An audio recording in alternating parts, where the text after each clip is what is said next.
তো আপনি জমি কোন জায়গায় বিল্ডিংটা হবে? হ্যাঁ ভাই, আমার জমিটা হবে ওই জায়গায়, ঠিক আছে? ওখানে বিল্ডিংটা করব, আর এই জায়গায় মাল সামান গুলো আমি রাখবো, ইট বালি সব এখানে রাখবো। এটা তো আপনার জমি না। না, এটা আমার না, এটা সুজন ভাইয়ের জমি। তো ওনার কাছ থেকে কি অনুমতি নেওয়া হয়েছে যে এই জায়গায় আপনি মালামাল রাখবেন? এটা তো আরে সুজন ভাই ভালো মানুষ, ওনাকে বলা লাগবে না, উনি কিছু বলবে না, এখানে রাখতে পারবো, কিছু বলবে না আমাকে। তারপরেও যার জমি তার কাছ থেকে অনুমতি নেওয়া লাগবে, এটা দীর্ঘদিন থাকবে, এটা আপনার বুঝতে হবে। আর আপনি বলতেছেন ওনাকে ভালো, আমার কিন্তু সুবিধার মনে হয় না ওই লোকটাকে। অনুমতি নেন তারপর এই জায়গায় রাখি, না রাখার দরকার নেই। কিরে, ওরা ওখানে কি আলোচনা করে?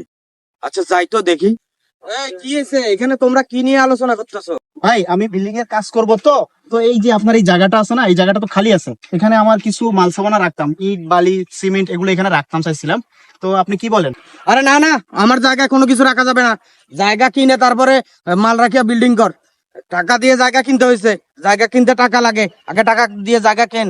আচ্ছা ভাই, আপনার জায়গাটা তো পড়েই আছে, আর আপনার তো কোনো কাজে লাগতেছে না, আর আমাদেরও বেশি টাইম লাগবে না আর কি। যদি জায়গাটা দিতেন আমাদের জন্য একটু ভালো হইতো আর কি, সুবিধা হইতো। আরে মিয়া, তুমি বেশি কথা বলো। তুমি কন্ট্রাক্টারি করতেছো, কন্ট্রাক্টারি করো। ওরা জায়গা কিনে মাল রাখতে বলো, আমার জায়গায় কোনো মাল রাখতে পারবে না। ভাই জায়গার বড়াই দেখান, এই জায়গা আপনার সাথে কবরে যাবে না তো, এই জায়গার বড়াই দেখাইন না, ঠিক আছে?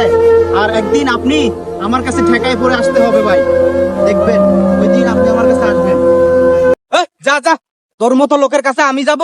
কোনোদিনও যাব না। তুই কি মনে করস আমার মতো আগে টাকা আলা হয়ে নে, তারপরে আসিস আমার কাছে? আচ্ছা ভাই চলেন চলেন, আমি আগে বলছিলাম লোক সুবিধার না, কিন্তু আপনি তো আমার কথা শোনেন না। আমি তো জানি লোক কে কিরকম। চলেন রাতে। কিছুদিন পর কি যে একটা সমস্যায় পড়লাম, কিভাবে যে সমাধান করি আর ভালো লাগতেছে না। আরে সুজন ভাই না? হ্যাঁ, কে নাজমুল? জি ভাই, কি অবস্থা? আছি ভাই, বেশি একটা ভালো নাই, খুব একটা প্যারার মধ্যে আছে। করি সমস্যাটা সমাধান কিভাবে করি বুঝতে পারতেছি না। কেন ভাই, কি সমস্যা হয়েছে আপনার আবার? আরে ওই যে আমার ওই জায়গাটাতে হুম। আমি বিল্ডিং এর কাজ করতে যাচ্ছিলাম, তো বিল্ডিং করব, বিল্ডিং করে ঢোকার জন্য তো রাস্তা লাগবে, আমি তো রাস্তা পাচ্ছি না। এখন পাশের যে জমি, তার কাছে আমি যাইতেও পারতেছি না, বলতেও পারতেছি না। আপনার ওই জায়গাটা না? হ্যাঁ হ্যাঁ, ওই ওই যে জায়গাটার পাশেই তো ওজুর জায়গা আছে। হ্যাঁ হ্যাঁ, ওই অজুরি জায়গা পাশেরটা। ওজুর তো লোক ভালো আছে, ওজুর কাছে যান, ওজু তো ভালো ছেলে, ও সমাধান করে দেবে এটা।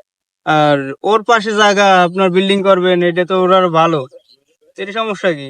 আরে ভাই, এটা যদি সম্ভব হইতো তাহলে তো আমি আগেই চলে যেতাম। আমি অজুর সাথে একদিন খুব খারাপ ব্যবহার করছি। ওই জায়গার, আমার জায়গাতে ওর বিল্ডিং করার জন্য কিছু মাল রাখতে চাইছিল, আমি ওকে রাখতে দেই নাই, অনেক খারাপ ব্যবহার করছি। তো ওর কাছে এখন আমি কিভাবে যাই বলেন, কোন মুখ নিয়ে যাব আমি? আচ্ছা চলেন যাইয়ে দেখি, কিছু একটা করা তো লাগবে। আচ্ছা তুমি যখন বলতেছো চলো যাই, তুমি একটু রিকোয়েস্ট করে দেখো ও মানে কিনা। চলো চলেন যাই। আচ্ছা ভাইয়া, আপনার বিল্ডিং এর কাজ তো প্রায় শেষের দিকে, এখন আমার যদি কি পেমেন্টটা করে দিতেন তাহলে ভালো হতো আর কি। আচ্ছা ভাই ঠিক আছে, দিয়ে দিব, সমস্যা নাই, চিন্তা করেন না, দুই একদিনের ভিতর দিয়ে দিব আপনার টাকাটা। আর আপনার বিল্ডিং তো সমস্যা নাই, মনের মতো হয়েছে তো নাকি? হ্যাঁ হ্যাঁ, অনেক সুন্দর হয়েছে খুশি তো ভাই। আপনি? অনেক খুশি হয়েছি আমি, আপনি অনেক সুন্দর করে কাজ করছেন। ওজু ভাই, একটু কথা ছিল। আরে নাজমুল নাকি? কি অবস্থা ভাইয়া? হ্যাঁ ভালো ভাই। আসলে আসছি আপনার কাছে একটা কারণ নিয়ে ভাইয়া, ওই যে সুজন ভাই আছে না, এই সুজন ভাইয়ের জমি নিয়ে একটু সমস্যা, জমিতে বিল্ডিং করুন, তো আপনি যদি একটু সমাধান করে দিতেন তাহলে ভালো হতো। ওনার সমস্যা নিয়ে তুই আমার কাছে আসছস? তোর সমস্যা থাকলে বল, তোর সমস্যা আমি সমাধান করে দিব, ওনার সমস্যা আমি সমাধান করবো না। আসলে ভাই, আমি সেদিন তোমার সাথে যে ব্যবহার করছি তার জন্য আমি নিজে অনুতপ্ত।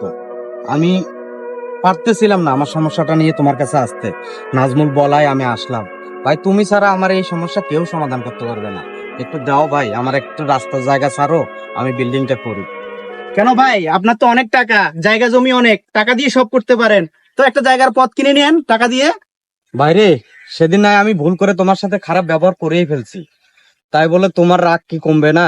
একটু রাগটা কমাও, আমরা তো প্রতিবেশী, পাশাপাশি থাকি, আমরা রাগ নিয়ে থাকলে এভাবে কি চলবে? তুমি একটু সমাধান দিতে পারো ভাই, তুমি একটু জায়গা আমার জন্য ছাড়ো, না হলে আমার জায়গাটা ওখানে কেনা শুধু বৃথা, ওখানে আমি কিচ্ছু করতে পারতেছি না। তুমি একটু জায়গা ছাড়লে আমি বিল্ডিংটা করতে পারি, একটু স্যাক্রিফাইস করো না ভাই।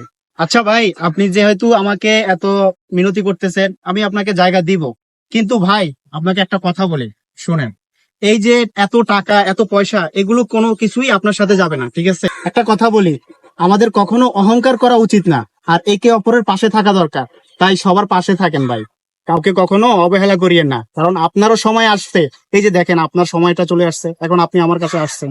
আমি যখন গিয়েছিলাম আপনি আমাকে দেন নাই সুযোগ, তাই অহংকার করবেন না, বুঝছেন ভাই? ধন্যবাদ ভাই আমাকে জায়গাটা দেওয়ার জন্য। আসলে আমার ভুল আমি বুঝতে পারছি, এরকম আর কখনো হবে না। আসলে আমাদের মিলেমিশেই হ্যাঁ একসাথে ভাই। পথ চলা উচিত। পৃথিবীতে কাকে কোন সময় কার কাজে লেগে যায় কেউ বলতে পারে না। তাই কারোর সাথে কখনো খারাপ আচরণ করবেন না, ভালো ব্যবহার মাধ্যমে সবাই একসাথে থাকবেন। তো ভিডিওটি কেমন লেগেছে আপনারা কমেন্টের মাধ্যমে জানাবেন।